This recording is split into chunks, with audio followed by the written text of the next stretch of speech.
네, 반갑습니다. 이번에는 연세대 2021년도 인문사회 1이 되겠습니다.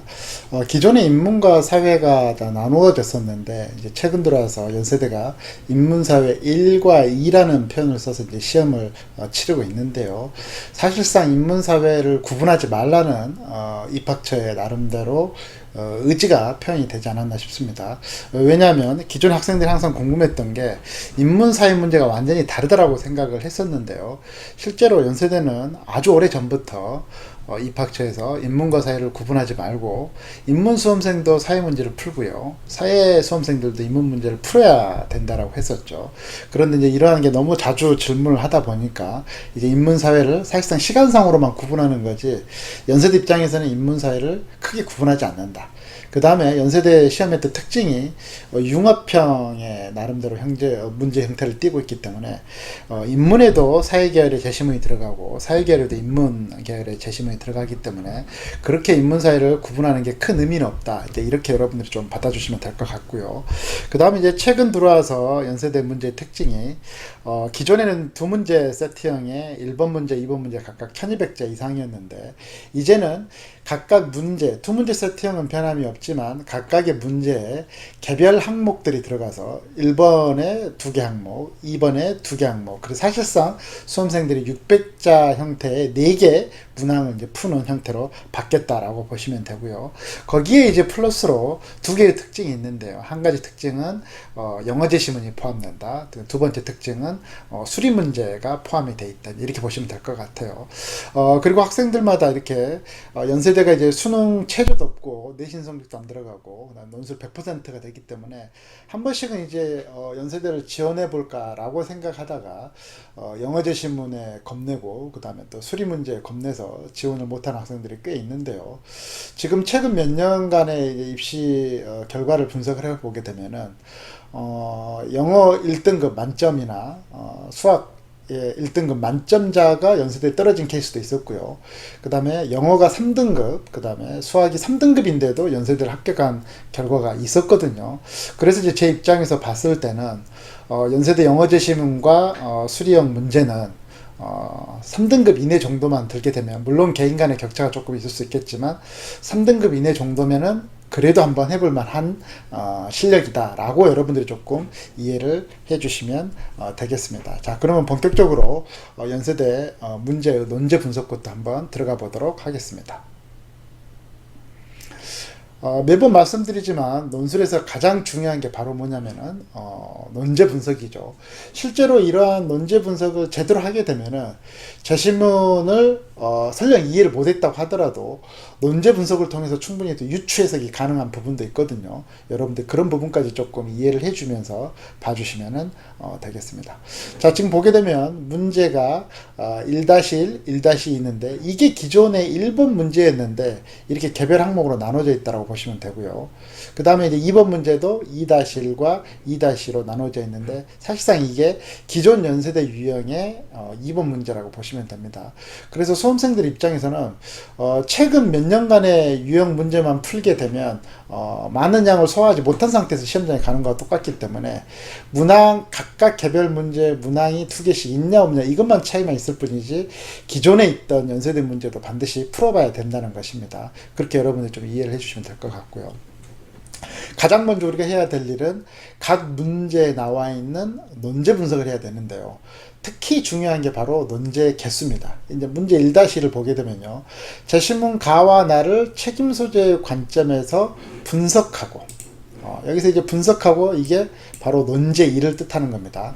그 다음에 제시문 나의 입장에서 제시문 가의 주장을 비판하시오. 논제 2가 되는 거죠. 그래서 실질적으로 여러분들의 문제 1번은 문제 1-1은 이 문제는 하나지만 실질적으로 논제는 뭐다? 여러분들 반드시 답변해야 될 논제는 2개이다. 그리고 논제가 2개 쓸 경우에는 반드시 논제별로 구분, 이렇게 논제가 바뀌는 부분에서 답안 쓸 때 반드시 새로운 단락을 나눠줘야 되고요. 그 다음에 논제별 분량 배분을 해야 되는데 항상 핵심 논제가 전체 답안 분량의 50% 절반 이상을 해야 되기 때문에 논제의 1은 4, 논제의 2는 6 정도로 해주시면 되겠습니다. 그 다음에 논제 핵심어, 반드시 논술 답안에 들어가야 될 논제 핵심어는 가와 나의 책임 소재의 관점에서 분석하고, 여기 나와 있는 이 분석이 논제 핵심어가 되고요. 나의 입장에서 가의 주장을 뭐 하시오? 비판하시오. 이게 논제 핵심어가 되겠습니다. 그래서 문제 1-1은 분석과 비판이라는 두 개의 논제에 대해서 반드시 답변을 해 주셔야 되는 거고요. 1-2를 한번 보겠습니다. 여기도 논제가 두 개가 나와 있죠. 제시문 라의 주장을 분석하고 그 분석 결과를 바탕으로 제시문 다에 나타난 두 신문의 책임 소재를 다루는 관점을 평가하시오. 그래서 논제 1과 2, 분량 배분은 4대6. 여기도 마찬가지로 뒤에 나와 있는 핵심 논제가 전체 답안 분량의 절반 이상이 주면 되겠습니다. 1-2 같은 경우에도 논제 핵심어를 체크를 해보면요. 라의 주장을 뭐해라? 분석해라. 그 다음에 그 분석 결과를 바탕으로 제시문 다에 나타난 두 신문의 책임 소재를 다루는 관점을 뭐해라? 평가하시오. 이렇게 나와 있습니다. 그래서 1-2 같은 경우에는 분석과 평가 이렇게 봐주시면 되겠습니다. 그래서 여러분들이 반드시 답변을 해야 될 게 어떻게 분석했는지, 그리고 어떻게 평가했는지, 이걸 여러분들이 잘 해주시면 되고요.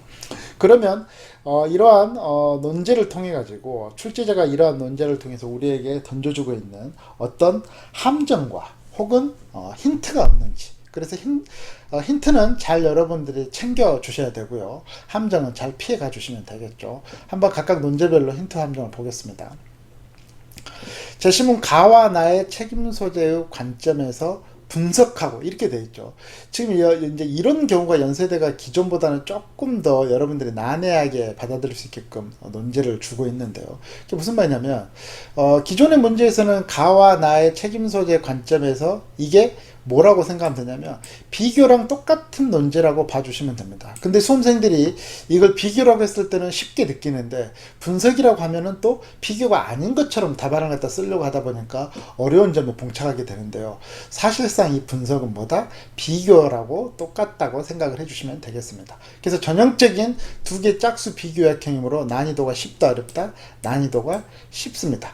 그런데 연세대에서 짝수 비교 약형은 굉장히 쉬운데 난이도가 너무 쉽기 때문에 기존의 연세대 짝수 비교약형에서는 비교약형에 공통된 기준을 줬나요? 안 줬나요? 안 준 경우가 대부분이었죠. 거의 99%라고 보시면 되는데요.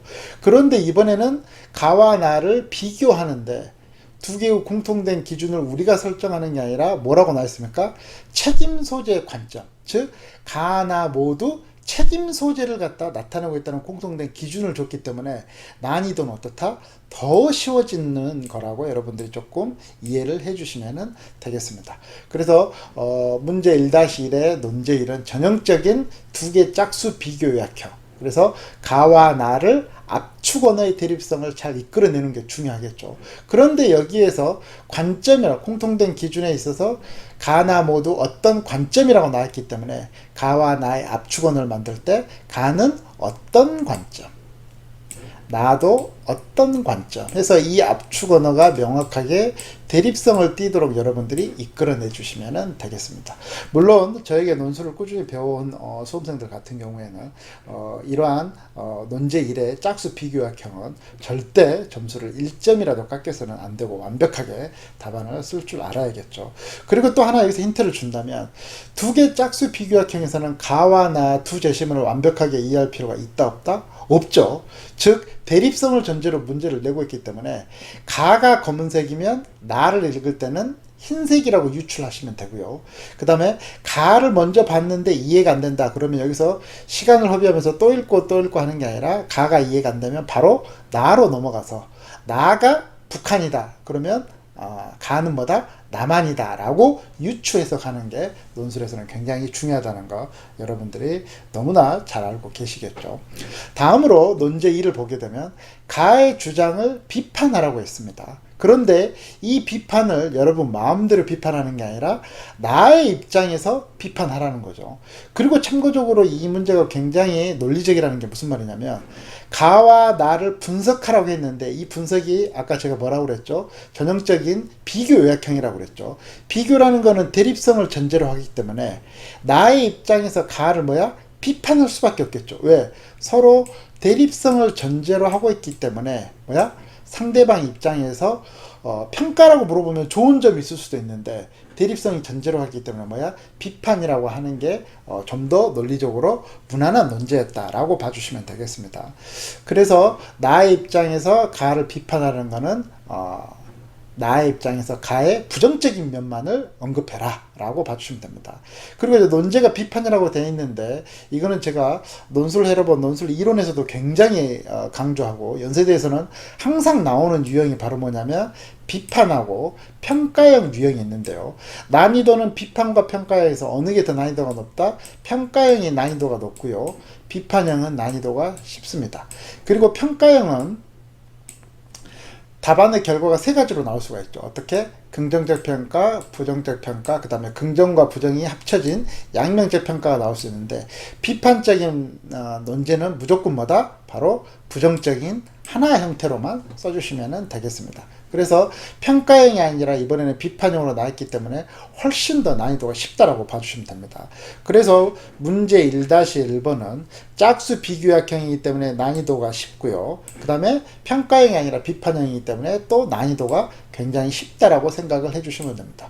그래서 제게 배운 수강생들 같은 경우에는 문제 1-1에서는 논제 1과 논제 2에서 점수를 깎일 정도로 어려운 부분은 전혀 없다. 이렇게 여러분들이 봐주시면 되겠습니다. 자, 그러면 문제 1-2번을 한번 보겠습니다. 라의 주장을 분석하라고 했는데요. 일반적으로 연세대 같은 경우에는 맨 마지막 제시문 라에가 통계 자료가 들어갑니다. 그래서 사실상 라의 주장인 어떤 내용 자체를 갖다 여러분들이 분석을 해주면 되는데요. 항상 통계 자료 같은 경우에는 여러분들이 사실상 수치 비교를 해야 된다고 보시면 될 것 같아요. 그런데 여기서 좀 주의할 점이 있습니다. 일반적으로 기존의 연세대는 라에가 항상 통계 자료가 나와 있는데 최근 이렇게 문항식으로 4개가 나누어진 뒤로는 라의 통계 자료가 들어가지 않고 문제 2-1과 2-2의 통계 자료가 들어가고요. 라는 그냥 텍스트가 나오는 경우도 있습니다. 그래서 여러분들이 조금 이따 라를 갖다 보실 때 과연 텍스트 글자만 나와 있는지 아니면 기존처럼 통계 자료도 포함이 돼 있는지 이걸 좀 여러분들이 좀 이해를 해주시면 되고요. 그 다음에 이 분석을 그냥 라는 어쩌고 저쩌고 이렇게 분석을 하면 안 되고요. 항상 이 어떤 특정 제시문 하나를 갖다가 사실상 요약을 하라는 건데요. 이런 경우에는 여러분들이 먼저 그 다음에 다음으로 해서 이렇게 두 갈래로 나누어져서 요약 분석을 해주면 훨씬 더 논리정연하게 답안이 전개될 수 있고요. 그러면 당연히 점수도 더 받을 수가 있겠죠. 이런 면도 여러분들 조금 고려를 해주시면 되겠습니다. 그 분석 결과를 바탕으로. 그래서 논제 2 같은 경우에는 논제 2를 잘 풀어야지만이 논제 2도 제대로 풀 수 있기 때문에 그만큼 라를 제대로 이해하지 못할 경우에는 논제 2번도 어려워질 가능성이 크다는 거죠. 그 분석 결과를 바탕으로 다에 나타난 두 신문의 책임 소재를 다루는 관점을 평가하시 이렇게 되어 있습니다. 결국 다라는 건 우리 아직 읽어보지 않았지만 다에는 무슨 내용이 나와 있다? 바로 두 신문의 책임 소재가 나와 있다는 겁니다. 그런데 여기에 나와 있는 이 책임 소재를 봤더니 문제 1-1에 가 나에도 책임 소재라는 내용이 나와 있죠. 결국은 문제 1번과 문제 2번이 서로 연결고리를 띠고 있다는 겁니다. 그런데 여기서 우리가 또 유추가 가능한 게 뭐냐면 가와 나가 서로 대립성을 띠고 있었는데 다에 신문이 몇 개가 나와 있어요? 신문이 2개가 나와 있다는 겁니다. 그런데 여기서도 책임 소재이기 때문에 사실상 제시문 다에는 어떻다? 두 신문의 책임 소재가 또 마찬가지로 대립성을 띠고 있고 그 대립성은 어떤 내용을 띠고 있다? 가와 나를 서로 대변을 하고 있을 가능성이 크다는 거죠. 그리고 참고로 여기 나와 있는 제시문 다가 영어 제시문인데요. 영어 제시문을 그냥 읽게 되면은 굉장히 어렵습니다. 그런데 이렇게 논제 분석을 하는 과정 중에서 이렇게 두 신문의 내용을 제대로 이해하지 못했다고 하더라도 가와 나가 이론적인 토대를 제공하고 있기 때문에 사실상 가와 나의 한글 제시문은 이론을 제시하고 있는 거고 제시문 다의 영어 제시문은 두 신문이라는 직접적인 사례, 즉 사례가 나와 있는 영어 제시문 내용이 설령 100% 이해가 되어 있지 않을지라도 여기 나와 있는 문제 1번의 가와 나의 한글 제시문의 이론을 통해서 충분히 유추 해석이 가능하다 이렇게 봐주시면 됩니다. 그리고 이렇게 해석을 유추 해석으로 했을 때 제시문 다의 영어 제시문을 여러분들이 이해하는데 시간을 많이 허비하지 않고 좀 더 효율적으로 이해할 수 있다는 거, 이렇게 봐주시면 될 것 같습니다. 그리고 여기에서 이러한 책임 소재를 다루는 이 두 신문을 평가라고 했죠. 근데 아까 여기 문제 1-1에서 비판은 항상 평가와 견주어서 생각했는데 평가는 어렵고 비판은 쉽다고 그랬죠. 그래서 문제 1-1의 논제2는 난이도가 쉬운데 문제 1-2의 논제2인 평가형은 뭐야? 좀 더 난이도가 어렵다라고 여러분들이 판단을 해주시면 될 것 같고요. 아까 말씀드렸듯이 이 평가형은 결과물이 3개가 나온다고 그랬죠. 긍정적 평가, 부정적 평가, 양면적 평가, 이렇게 3가지가 나오는데 이 평가에서 또 여러분들이 이론상으로 좀 중요하다고 여겨줘야 될 게 바로 뭐냐면, 평가라고 하면 여러분들이 굉장히 어렵게 느낍니다. 그리고 대부분의 학생들이 평가라고 하면은 중구난방으로 그냥 자기 나름대로 그냥 설명을 해버리는데, 그렇게 하게 되면 논리적인 평가가 될 수가 없죠. 그래서 이 평가를 하는 데 있어서 가장 중요한 원리 원칙은 뭐냐면, 바로 평가의 주체와 대상의 관계가 같냐 다르냐를 가지고 설명을 해주시면 되는데요. 평가의 주체와 대상이 서로 내용이 같으면 긍정적 평가, 서로 다르면 부정적 평가, 그다음 서로 같은 점도 있고 다른 점도 있다, 그러면 뭐야? 양면적 평가. 이렇게 해주시게 되면 연세대에서 아주 자주 나오는 이 평가의 논제에 대해서 여러분들이 그렇게 어렵지 않게 풀 수가 있게 되는 겁니다. 방금 제가 말씀드리는 거는 논술 이론책에 다 설명이 돼 있기 때문에 여러분들이 크게 어렵다라고 느낄 만한 사항은 아니라고 봐주시면 되겠죠. 그런데 이게 라의 주장을 분석한 결과를 바탕으로 해서 평가를 했기 때문에 평가의 주체는 누굽니까? 라가 되는 거고요. 그 다음에 평가의 대상은 누가 되는 겁니까? 바로 신문 2개가 되는 겁니다. 그래서 이 대립적인 형태를 띠는 이 신문 2개 각각 하나씩을 라와 같냐 다르냐를 판단해서 서로 같으면 긍정적 평가, 서로 다르면 부정적 평가, 서로 같거나 다르면 뭐야? 양면적 평가. 이렇게 여러분들이 답안을 이끌어내 주시면 크게 문제가 없겠죠. 그러면 문제 2-1과 2-1을 한번 보도록 하겠습니다. 2-1과 2-는 여기에 지금 통계 자료가 나와 있는데, 아까 제가 말씀드렸듯이 1-2에서 제시문 라가 통계 자료가 들어가 있을 수도 안 들어갈 수도 있다고 그랬는데, 이처럼 2-1에 통계 자료가 들어간 경우에는 제시문 라의 통계 자료가 안 들어갈 가능성이 높다라고 여러분들이 어느 정도 판단을 해주셔도 될 것 같습니다. 마찬가지로 문제 2-1과 2-2도 한번 여러분들이 논제 분석을 한번 해볼 필요가 있겠죠. 한번 읽어보겠습니다. 제시문 라의 연구는 국민 1인당 소득이 상위 20%인 국가들 반응 대상으로 수행되었고, 이를 보완하기 위해서 1인당 소득이 하위 20%인 국가들의 소득 불평등과 비만율을 추가로 조사했다. 그래서 여기 통계자료에 보시게 되면 상위 20% 국가와 하위 20% 이렇게 지금 나와 있죠. 아래 그래프는 전체 조사 결과물을 제시하고 있다. 실선은 소득 불평등도와 비만율 사이의 관계, 즉 소득에 대한 불평등과 비만율이 어떤 관계를 띠고 있냐를 갖다 나타낼 수 있는 그래프라고 봐주시면 되겠습니다. 그리고 최종적으로 논제는 뭐라고 나와 있습니까? 그래프를 통해 알 수 있는 결과들을 바탕으로 제시문 라의 주장을, 아까 우리가 1번에서 풀었듯이 라의 내용을 통해 가지고 이 주장을 들어서 뭐해라? 비판하시오. 논제는 하나입니다. 논제 핵심은 뭐다? 비판입니다. 그래서 비판이기 때문에 항상 비판은 평가하고 견주어서 생각했는데 평가보다는 쉽다고 그랬죠. 그래서 문제 2-1도 난이도가 쉽다 어렵다? 쉽다라고 봐주시면 되겠습니다. 비판을 했기 때문에 부정적인 면만 여러분들이 건드려 주시면 될 것 같아요. 참고로 이 통계자료 잠깐 설명을 해보면은요, 지금 여기 나와 있는 이 동그라미 점, 지금 여기를 말하는 거죠. 여기 같은 경우에는 국민소득의 상위 25% 국가를 나타내는 거고요. 여기 나와 있는 네모를 보시게 되면 여기는 하위 20% 국가를 나타냅니다. 그래서 지금 여기 나와 있는 이 동그라미 점이 바로 뭐다? 상위 20%, 그 다음에 여기 나와 있는 이 네모가 하위 20%를 나타냈다고 보시면 되고요. 어느 관계를 말하고 있다고 그랬죠? 소득 불평등과 비만율의 관계를 지금 나타냈다고 보시면 됩니다. 그러면 여기 나와 있는 상위 20% 국가와 하위 20% 국가를 갖다 관계를 파악하게 되면 어떻게 됩니까? 여기 나와 있는 국민소득 상위 20% 국가는 비만율과 소득 불평등이 뭐야? 비례 관계를 띠고 있고요. 그 다음에 여기 나와 있는 국민소득 하위 20% 국가에는 큰 변화가 없죠. 그래서 그래서 소득 불평등과는 어떻다? 변화가 없기 때문에 무관하다. 단 비만율이 어떻다? 낮을수록 소득 불평등과 더 무관하다. 그러니까 비만율이 높았을 경우에는 뭐야? 좀 정확하게 세부적인 표시는 나와 있지 않지만은 비만율이 높았을 경우에는 아예 소득 불평등에 대한 결과가 나타나 있지 않고요. 단 비만율이 낮았을 경우에는 소득 불평등하고는 거의 상관이 없다. 이렇게 여러분들이 이 통계 자료를 이해해 주시면 되겠습니다. 그래서 제가 좀 강조해 드리고 싶은 게 대부분의 학생들이 이러한 통계 자료를 굉장히 어렵다고 생각하는데요.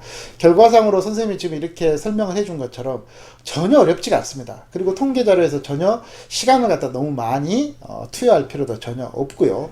그냥 단순하게 관계가 어떻게 되는지 여러분들이 기본적으로 고등학교 3학년 정규 과정을 마쳤다고 한다면 어렵지 않게 충분히 통계 자료도 이해할 수 있는 수준이다 라고 봐주시면 되겠죠. 그리고 이러한 통계 자료 우리가 수능에서는 어디에서 많이 볼 수 있습니까? 우리 문과 출신들은 사탐에서 많이 볼 수 있는데 사탐에서도 한 2, 3등급 이내 정도의 등급이라고 한다면 연세대 통계 자료를 이해하는데 전혀 어려움이 없다 이렇게 봐주시면 될 것 같습니다. 그 다음에 이제 문제 2-2가 연세대에 최근 들어서 새롭게 이제 등장하는 수리형 문제인데 연세대 수리형 문제는 기본적으로 수학 자체의 실력을 묻는다라기보다는 수리적 개념을 갖다 묻고 있다고 보시면 될 것 같아요. 그리고 참고로 이 수리 문제가 굉장히 중요한 특징이 하나 있는데요. 그건 무슨 말이냐면 실제 제가 가르쳤던 학생들 중에서 이 연세대 수리형 문제를 완벽하게 답안을 맞췄는데도 결과로는 떨어지는 학생이 있고요. 그 다음 문제 2-를 답안이 틀렸는데도 불구하고 합격한 학생이 있거든요. 그렇다면 이 두 가지 현상을 결과상으로 봤을 때 우리가 무엇을 이끌어낼 수가 있냐면 연세대 문제 1번과 2번의 4개 문항 중에서 수리형 점수가 차지하는 비중이 그렇게 높지 않다라고 봐주면 될 것 같아요. 즉 아무리 수리형 문제를 완벽하게 썼다고 하더라도 문제 1-1, 2-1 그리고 문제 2-1을 갖다가 제대로 못 썼을 경우에는 떨어지고 또 거꾸로 2-의 답안이 조금 불안정했다라고 하더라도 문제 1번과 2-를 좀 굉장히 우수하게 풀어냈을 경우에는 의외로 점수를 더 많이 확보해서 합격할 수 있다라고 봐주시면 되겠습니다. 그래서 결과상으로 우리 문과 같은 경우에는 수리적 개념 이 자체가 중요하긴 하지만 당락을 결정하는데 제1순위를 나타내는 것만은 아니다. 그래서 여러분들이 설령 수리형 문제가 어렵다고 하더라도 수리형 같은 경우에는 답안의 결과, 정답을 맞췄냐 틀렸냐 이것보다는 과정에 있어서 어느 정도 과정이 정당성을 확보하고 있다라고 한다면 결과가 틀렸다고 하더라도 기본 점수를 주는 거기 때문에 절대 포기하지 말고 여러분들이 적극적으로 답안을 좀 자신감을 가지고 써주시면 되겠습니다. 보게 되면요. 아래 설명을 읽고 물음에 답하시오. 수리형은 여기 써져 있는 것처럼 글자 수 제약은 없습니다. 그래서 여러분들 나름대로 어느 정도 글자 수를 확보하고 써주시면 될 것 같고요. 자녀의 유년기 학습 시간 X와 성인기 소득 Y의 관계를 갖다 이제 분석하라고 했는데요. 이러한 나름대로 수식으로 이끌어내서 여러분들이 답안을 푸는데 적용을 해주시면 되겠습니다. 실질적으로 이제 이러한 경우에는 이 문제를 완벽하게 풀었다고 해서 또 이 다음 해에 나와 있는 수령을 내가 맞춘다는 보장이 없기 때문에 실제 문제가 이런 식으로 나오는구나 라고만 이해를 해주시면 되는 거지 너무나 이 문제에 대해서 직접적으로 여러분들이 완벽하게 이해하려고 할 필요까지는 없겠습니다. 그리고 이제 이 수리형 문제가 조금 이해하기 힘들다라고 하게 되면은 여러분들이 학원이나 학교 수학 선생님한테도 좀 조언을 구해도 될 것 같고요. 이제 저는 논 선생님 같은 경우에는 연세대 대학 입학처에서 제공하는 모범 답안, 수리형 모범 답안이 아예 있거든요. 그래서 여러분들한테 그걸 제공하는 선에서 이해를 해주시면 되겠습니다. 대신 선생님이 이제 논제에 대해서 조금 설명을 해주시다면요. 여기는 1번과 2번으로 또 세부적인 게 나눠져 있는데요. 1번 두 집단 모두 전혀 공부하지 않았을 때의 시간당 소득이 10원이라고 10이라고 할 때 주어진 함수의 MNABC를 구하시오. 그래서 이러한 통계 자료를 갖다 여러분들이 좀 부여해서 설명을 해야 되는데 사실상 MNABC는 뭐야? 정답이 있겠죠. 그런데 아까 말씀드렸듯이 정답이 틀렸는데도 불구하고 합격한 학생이 있다는 것은 그만큼 결과보다는 과정을 중요시하고 있다라고 봐주시면 될 것 같고요. 2번은 두 함수를 하나의 좌표 평면에 그리고 직접 여러분들이 이 논제일은 그림을 그려야 됩니다. 함수를.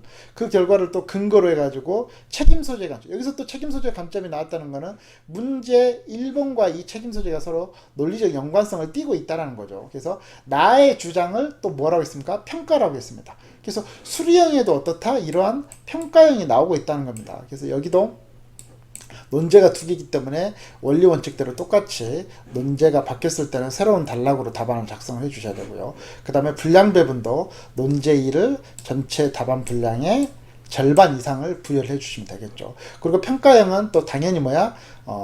세 가지의 결과로 나오면 되겠죠. 긍정적 평가, 부정적 평가, 양면적 평가 형태의 식으로 여러분들이 수리형임에도 불구하고 답안을 작성해 주시면 되겠습니다.